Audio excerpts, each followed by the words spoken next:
লোকটি গভীর ঘুমে আচ্ছন্ন ছিল। ছাগলটি তার মুখ চাটতেই তার ঘুম ভেঙে যায় এবং লোকটি লক্ষ্য করে সে পাহাড়ের 1000 ফুট উপরে একটি দড়ির সাহায্যে ঝুলছে। লোকটির নিচ দিয়ে মেঘ চলাচল করছিল। উপরে ছিল জমিন, কিন্তু খুবই উপরে। লোকটি উপরে তাকিয়ে দেখে এবং তার মাথায় একটি বুদ্ধি আসে।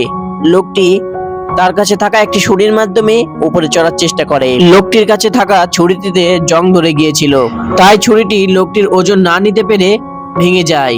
ভাগ্যক্রমে লোকটি একটি শুকনো ডালের সঙ্গে আটকে যায়। ডালটি শুকনো হওয়ায় ভেঙে যেতে থাকে। লোকটি কোনো ক্রমে নিজেকে বাঁচিয়ে নেয়। লোকটি উপরের দিকে তাকিয়ে সেই পাহাড়ি ছাগলদের উপরে চড়ার দৃশ্যটি দেখতে থাকে এবং সেই ছাগলদের উপরে ওঠার দৃশ্যটি অনুকরণ করে সেও উপরে উঠতে চেষ্টা করে।